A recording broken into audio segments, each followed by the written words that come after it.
Momento de la tapadita, momento de recibir a Eduardo Preve, que ya estuvo allí haciendo relajo en las redes sociales de Nada que Perder, estuvo metido en el YouTube de la radio, agitando a la audiencia, y están todos desesperados esperando a que llegue la tapadita. No, buen día, Eduardo. Buen día. No tan desesperados. Estuvimos ahí en Mou y Sí. ya le digo, hagan clic en el corazoncito, porque Ahí eso está. sube el algoritmo y eso hace que nos vea mayor cantidad de gente todavía. ¿Sabes lo que estaba pensando? Que hoy nos pasó. ¿Se Sí. acuerdan que vivimos aquella situación de que nos apareció el Papa Francisco cuando estaba en el Turco? Y Eduardito, capaz que baja hoy de vuelta. Aparecerá Bergoglio hoy. Ojo. Igual a mí, con todo respeto obviamente, la única sospecha que me quedó de la muerte del Yo Papa... ya sé lo que va a hacer. ¿Qué va a hacer? No, que murió el lunes después de Semana Santa, ¿no? El domingo después de la resurrección de Jesucristo. El lunes amanece, 6 de la mañana, el Papa estaba lo más bien. Y a la hora sufre un ACV, que en realidad fue lo que le produjo la muerte, un accidente de cerebrovascular, y bueno, después hace un paro cardiorrespiratorio, ¿no? Pero nada, esas coincidencias que tiene la vida, que justo fallezca el Papa, el jefe de Estado del Vaticano y de la Iglesia Católica, el día después de la resurrección, o de cuando los cristianos celebran la resurrección de Jesucristo. Me llamó la atención. Yo iba a volver a repetirlo de ayer. También llama la atención que sea después del encuentro con el vicepresidente de Estados Unidos. Ahí ya le estás poniendo un poco más de picardía. Es un dato objetivo. Es un dato objetivo, sí, porque a mí me llamó la atención la imagen que hay como un intercambio de algunos regalos. Vos fijate. No, está bien, tenés razón. Yo creo que pasa. Tenés razón. Creo que lo que ¿Vos dice decís que lo mandó Sofi- Trump? No, dice Sofía que pasa por el estrés, quizás, ¿no? Yo no digo nada, yo estás digo, el último especulando. encuentro fue con Vance. Después, Sí. A mí igual lo que me llamó seguramente es por toda la medicación que estaba recibiendo, la hinchazón que tenía el estaba muy Papa mal. Francisco, seguramente mucha cortisona a raíz de esa neumonía que lo tuvo mucho tiempo en el hospital. Antes de empezar, vamos con otro aviso parroquial. Acá Mira mi estamos, botellita, ya está la siendo botellita. famosa. A ver si ahí se ve. está lleno de pegotines de la tapadita. Ya están acá, a los que me reclaman por las redes sociales, Misiones 1475, ¿no? Sí, 1475. Después tenemos problemas con el productor que dice hay que dejarlos en portería. No, hay que están en dejarlos portería, arriba. están abajo, están en portería. Están en portería. Tranquilidad. Así sin que nervios. saludan a Elvio y se llevan un... Saludan a Elvio, un le traen pegotín algo a la a tapadita. Elvio, le Ahí pueden va. dar un beso a Elvio, Ahí o está. un bizcocho, o algo más, un mate, y le Bien. comparten. Bueno, pero vamos a los bifes porque hoy tenemos bastante información. Ayer adelantábamos algo en la red social X, un tema que promete nuevos capítulos, y estamos hablando de la compra directa de las 2 patrulleras oceánicas por parte del gobierno de la calle Pou, con la firma del ministro Javier García. Las 2 patrulleras oceánicas por 82 millones de euros, o sea, son un poco más, son casi 85, 88 millones de dólares, a un astillero español, al astillero español Cardama, que está generando nuevos hechos. El hecho más reciente, ¿cuál es? Bueno, la ministra de Defensa acaba de sancionar con 30 días de arresto a rigor, que es la sanción más alta que se le puede imponer a un oficial de la Marina, sí, al ex comandante en jefe de la Armada durante el gobierno de la calle Pou, Jorge Wilson, además a 2 contraalmirantes y a un capitán de navío. Fueron duramente sancionados con arresto a rigor de entre 15 y 30 días por faltar a la verdad durante el proceso de revisión que está haciendo la actual administración respecto a la compra directa de esas 2 patrulleras oceánicas a este astillero español Cardama, que nunca construyó un buque militar. Estuvimos incluso jueves y viernes santo haciendo llamadas, estuvimos hablando de España, porque tenemos una información que nos falta chequear el detalle final, que además de no figurar Cardama, este astillero, en lo que es el buque, o sea, lo que es el listado de astilleros habilitados por el Ministerio de Defensa como proveedor de buques militares, sino que en principio no aparece este astillero español al cual Uruguay, durante la administración de la calle Pou y de Javier García, le encargó la construcción de estas 2 patrulleras. No aparece en el listado web, al menos en el listado web de los astilleros que pueden construir buques de acuerdo al Ministerio de Industria de España. Por lo menos en la web no aparece. Es como si vos no tuvieras el permiso del Ministerio de Industria de Uruguay para fabricar autos. Bueno, aparentemente, por el momento no hemos podido encontrar en ese listado en la web que figure Cardama.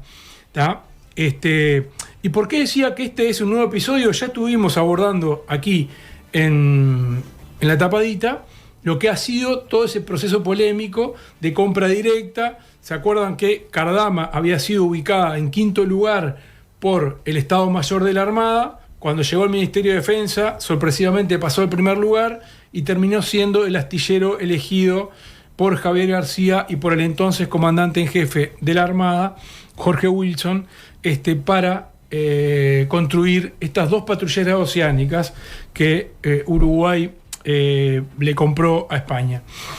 Respecto a lo de Wilson, son 30 días de arresto a rigor que va a cumplir en el Comando de Infantería de la Marina del Cerro. Y ojo, esta decisión no se toma por... puede llegar a caerle otra sanción, pero esta decisión de 30 días de arresto a rigor no se toma por el proceso anterior, se toma porque en el actual proceso de investigación que estaba llevando adelante un equipo conformado por la ministra de Defensa, Sandra Lasso, para ver cómo había sido todo el procedimiento de esa compra, bueno, ahí... según publicó hoy El Observador, el motivo es porque Jorge Wilson brindó información falsa a este grupo asesor de la ministra Lasso. Sí, o sea, es un problema que se da ya en esta administración. Ya en esta administración, exactamente. Y fundamentalmente, ¿qué es eso? Es respecto al segundo pago. Acá tenemos el contrato con Cardama y va fijando pagos sucesivos. Cuando se firmó el contrato, se le entregaron 8,2 millones de dólares. El segundo hito, o sea, eso se considera el primer hito. El segundo hito, otro 10%, ¿qué era? Era, según dice el contrato, acá el plazo de pago respecto del buque, ¿no? En el punto 11, el numeral B dice, el 10% del total del precio del buque va a ser contra la aprobación del plano de la cuaderna maestra. Se supone que el 27 de febrero, qué casualidad, un día antes de abandonar el gobierno, el 27 de febrero... Presentaron el plano. Presentaron el plano de la cuaderna maestra, que esto ya me decían que prácticamente no se hace en el mundo moderno, no existe la presentación de la cuaderna maestra porque es casi todo digital. Y ahí correspondía el segundo pago. Wilson ordenó ese segundo pago antes de irse el 27 de febrero. Wilson, el ex comandante de la Marina, dejó el cargo el 4 de marzo.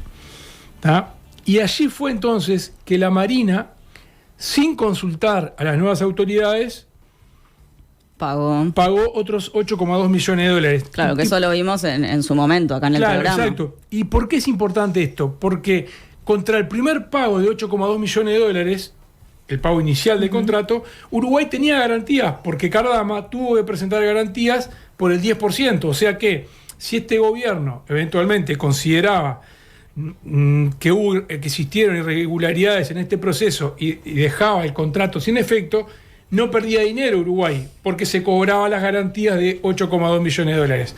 Ahora estamos 8,2 millones de dólares abajo. ¿Por qué? Porque existió este segundo pago, y lo más grave puede ser el 30% del buque cuando sea puesta la quilla por parte del constructor. Pero bueno, además de Wilson, fueron sancionados el que firmó el pago, el contraalmirante Miguel de Sousa, que es director general de Recursos Financieros de la Armada, y también fueron sancionados el contraalmirante Miguel de Sousa, director general de Finanzas de la Armada, y el capitán de navío Marcelo da Silva, quien era jefe de gabinete de Wilson. Uh-huh. Importante recalcar, todas estas personas fueron sancionadas por aportar información, por faltar a la verdad, o por aportar información que no correspondía en este proceso de investigación que hizo este grupo de trabajo, ¿tá?, conformado por 4 personas de confianza de la ministra Lasso. Grupo de trabajo que le recomendó a la ministra Lasso iniciar una investigación administrativa. Y ahora sí, con el inicio de la investigación administrativa y con el inicio de un expediente administrativo, ahora sí pueden venir, además de estas sanciones, otro tipo de sanciones, incluso más graves, que en caso de comprobarse irregularidades, no solo pueden llegar al pedido, por ejemplo, de destitución o de dar la baja a alguno de los contraalmirantes o al capitán de navío, sino también puede derivar con recomendaciones hasta de presentación de denuncia penal.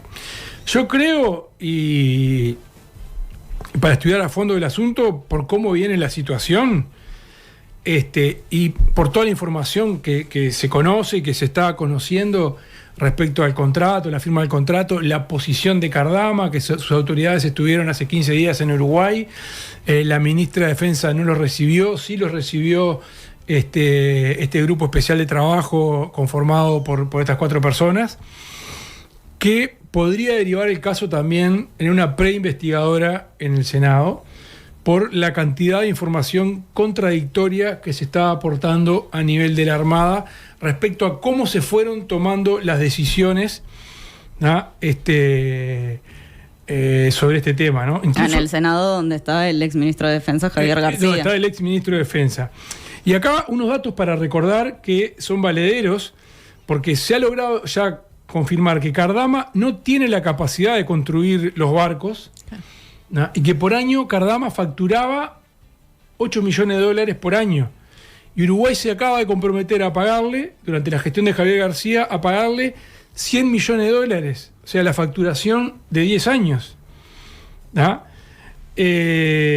Otro dato que llama la atención, que está acá en el contrato al cual tuvimos acceso, que la garantía es por 12 meses, lo comentábamos hace unos días, es que llama poderosamente la atención, cuando por lo general la garantía de los buques militares es por más tiempo. Es por 5 años, por lo menos. Y lo ¿no? lógico, una licuadora tiene una garantía de 12 meses. Sí, incluso creo que los calefones ahora tienen garantía de 5 años, o sea que los calefones de cobre, me parece, tienen, o sea que las patrulleras oceánicas que compramos van a tener menos garantía que los calefones de cobre que cada se pueden comprar, ¿no?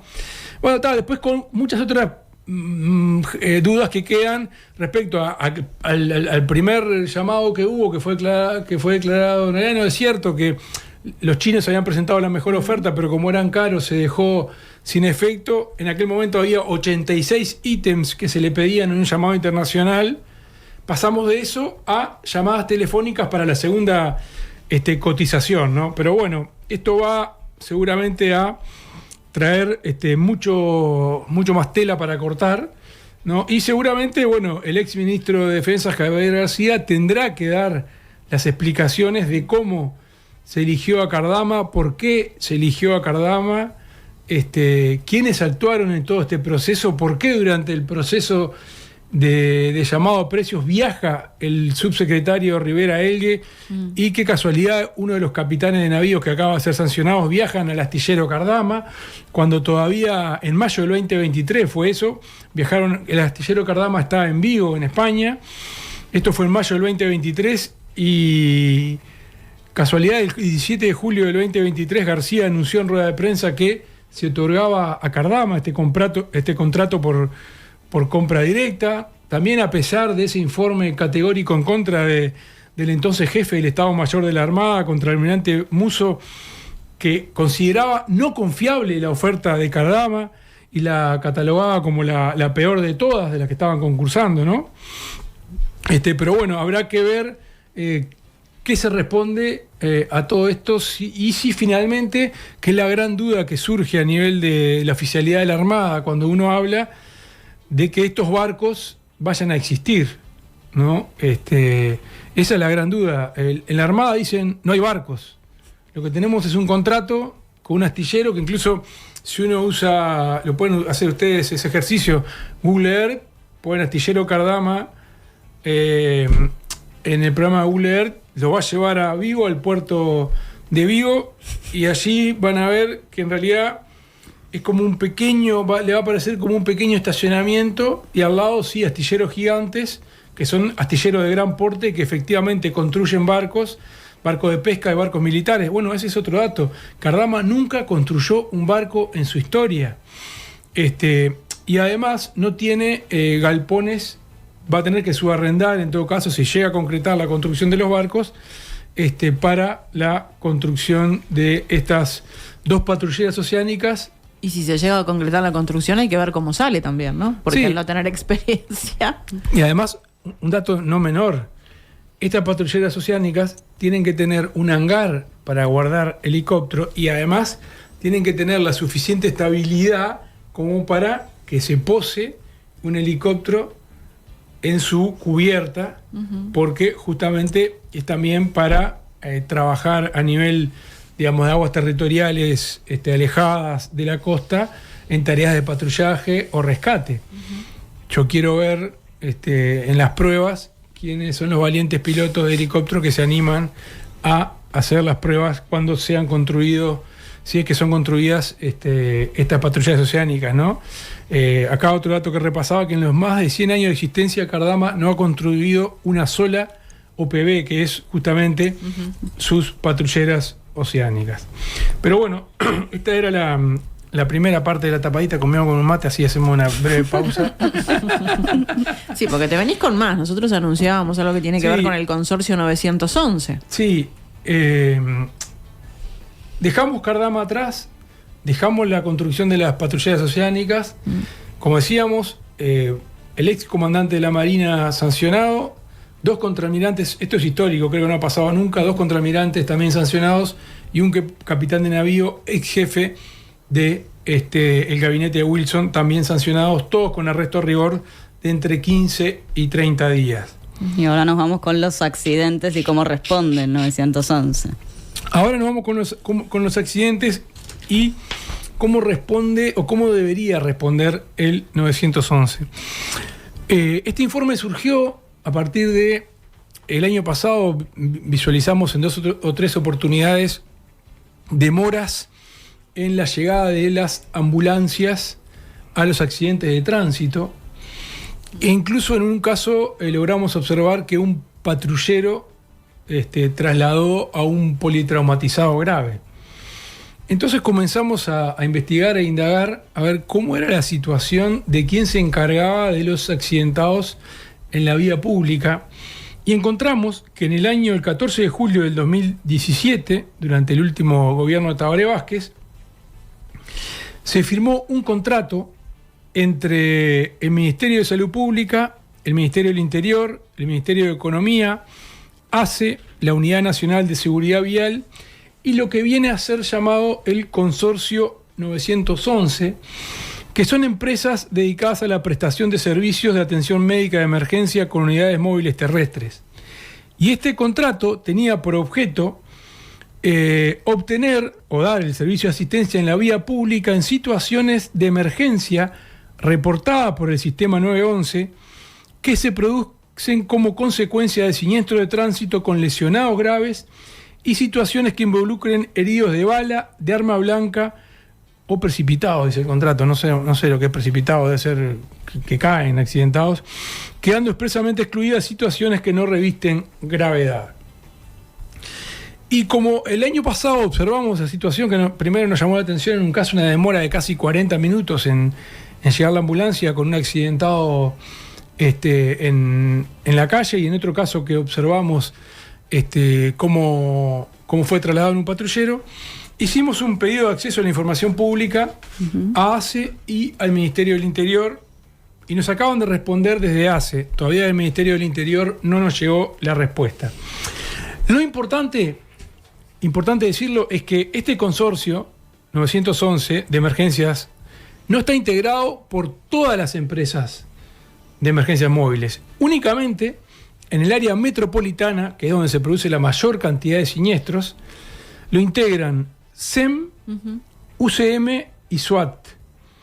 Estas 3 empresas de emergencias móviles son las que deberían dar la respuesta inmediata o deberían de tener móviles de acuerdo a este contrato que está firmado desde el año 2017 y que se ha ido renovando año a año.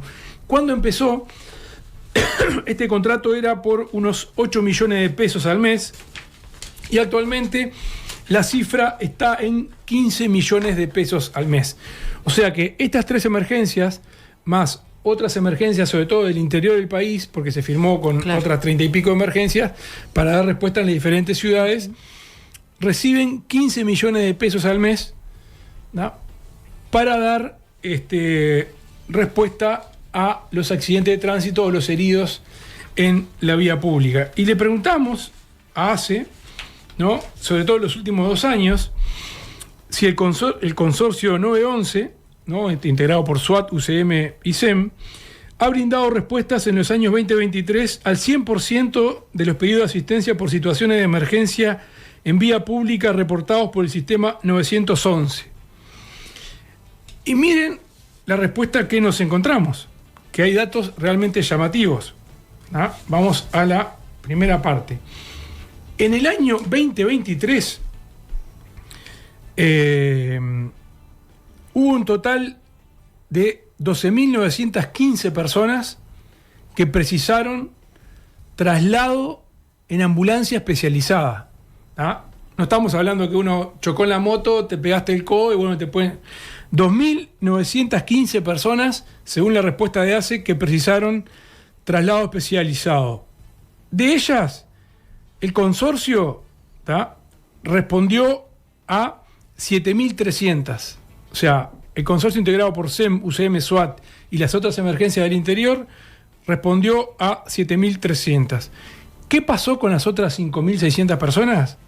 Bueno, tenemos que de las personas que necesitaban traslado en ambulancia especializada, 3.700 heridos, o sea, precisaban traslado en emergencia especializada por la gravedad en la cual el cuadro grave en la cual se encontraban, ¿no?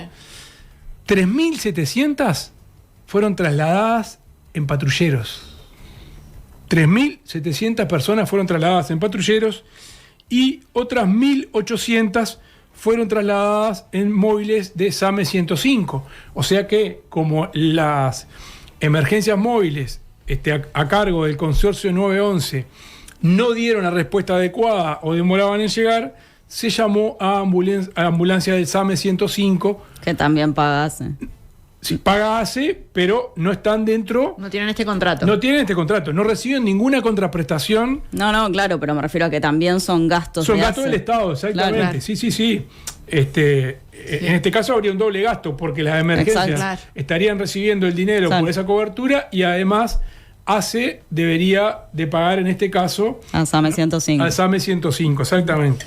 Sí. Y el problema en realidad es que llega tarde el 911. No. ¿O que no llega? No es el 911, es el consorcio. El consorcio, y en muchos casos no llega. Acá tenemos, ahí veíamos la gráfica recién, que del total de los llamados, eventos 911 que requieren asistencia médica y traslado, ahí estamos viendo la gráfica, 57% lo cubrió el consorcio con este contrato y 43% lo cubrieron los patrulleros del Ministerio del Interior o las ambulancias de SAME. ¿Tá? En la conclusión para el año 2023, que es más o menos idéntica, lo único que varían es la cantidad, porque en realidad en porcentajes después vamos a ver que el año 2024 es casi idéntico al 2023, pero dice el informe oficial de ACE, que recibimos el pedido de respuesta, 57,2 de los eventos 911 que requieren resolución con ambulancia especializada se deriva para resolución del consorcio, ¿tá? Con la empresa que se encuentra de guardia al momento. ¿Por qué? En el caso del área metropolitana en Montevideo, SEM, UCM y SWAT se reparten 10 días cada una. 10 días está el SEM, 10 días el SWAT y 10 días la UCM. ¿Ah? El 28,5%, y esto es para mí lo más grave del tema, de los eventos 911 que requieren resolución con ambulancia especializada son resueltos por móviles policiales del Ministerio del Interior que realizan los traslados de los pacientes al centro de salud. Imagínense ustedes un politraumatizado grave, un herido de bala un herido de arma blanca siendo trasladado en un patrullero, o incluso muchas veces en una camioneta policial, ¿no? Que lo llevan en las ¿cómo es? En las cajas de la camioneta. Sí, sí. 14% de los eventos 911 que requieren resolución con ambulancia especializada se envía móvil de SAME, o sea, de SAME 105. Sí, pensando en que son personas que tuvieron algún tipo de accidente en vía pública que necesitan cierto tipo de cuidados, ¿no? Porque claro, todos vemos, pero ¿no? además las ambulancias tienen, ¿no? Bueno, collarín, todo ese tipo de cosas que te ponen cuando tenés un accidente. Pero además hay un contrato firmado. Claro. Para hacerse, que reciben un pago, que ahora está en 15 millones de pesos al mes, que reciben un pago por parte del Estado, este consorcio, ¿no? Para dar respuesta a las situaciones de emergencia. En el año 2024, en realidad, los porcentajes se mantienen, pero lo que cambia son las cifras totales. O sea, 10.000, el año pasado, 10.937 personas necesitaron ser trasladadas por la entidad de las heridas en ambulancias especializadas. De ellas, este consorcio trasladó 7.376. Los móviles del Ministerio del Interior, o sea, los patrulleros, trasladaron 3.700 personas, o sea, 3.700 personas heridas en accidentes de tránsito o con arma de fuego o arma blanca que precisaban trasladar en ambulancia, fueron llevadas en patrulleros, y en ambulancia del SAME 105, 1.838 personas. Se mantiene la proporción 57% trasladadas por el consorcio, 43% trasladadas por móviles del Ministerio del Interior o por SAME 105, ¿no? Eso es un dato, bueno, que esto fue en año 2023 y 2024. Este es un contrato que se mantiene, se ha ido renovando año a año desde el 2017. Seguramente es un sistema bastante perfectible por las cifras que vemos y también quizá con la incorporación de nuevos jugadores, porque estuvimos averiguando y el contrato original fue objetado por el Tribunal de Cuentas en su momento porque el consorcio 911 no está integrado por todas las empresas existentes que se dedican a la prestación de servicios de atención médica de emergencia con unidades móviles terrestres. O sea, hay muchas emergencias móviles que dan servicio al mercado y que están por fuera de este sistema consorcio 911, que está integrada únicamente por alguna de las empresas que dan ese servicio de emergencias móviles, ¿no? Sí, claramente lo que falta es un contralor, ¿no? De exigir claro. que se cumpla el contrato. Sí, un contralor para que se cumpla el contrato o la ampliación, ¿no? Algunas autoridades que hablábamos ayer nos decían, bueno, que el sistema es perfectible, que está funcionando, pero que evidentemente lo que nos decía que puede estar sucediendo, que las empresas del consorcio que integran este consorcio en realidad no tengan móviles dedicados exclusivamente para atender esta situación, sino que le dan prioridad a sus socios, sí. Y en caso de recibir una llamada de emergencia ponen una unidad para dar respuesta a este sistema, cuando en realidad debería ser, si a vos te están pagando una tarifa fija o una tarifa plana, porque acá hay una tarifa plana, tendrías que tener por lo menos uno o dos móviles en cada base, claro, a disposición para este convenio con Salud Pública, Ministerio del Interior, Ministerio de Economía, ACE y la Unidad Nacional de Seguridad Vial. Sí, existe un compromiso. Bueno, Eduardo, muchísimas gracias. ¿Tenés algo más porque te encanta dejarnos con la intriga de alguna cosita que se viene? En realidad, sí, tengo una que, a ver, casi que todos usamos. Todos usamos. Es como una adivinanza. Todos y todas usamos. Que se está dando un servicio irregular. Sí. Que debería ser controlado, no está siendo controlado. Y que en algunos casos puede llegar a poner en riesgo a las personas que lo usan. Pero eso lo vamos a ver el martes que viene. Muy bien. Intriga. Gracias, Eduardo Preve. En Nada que Perder.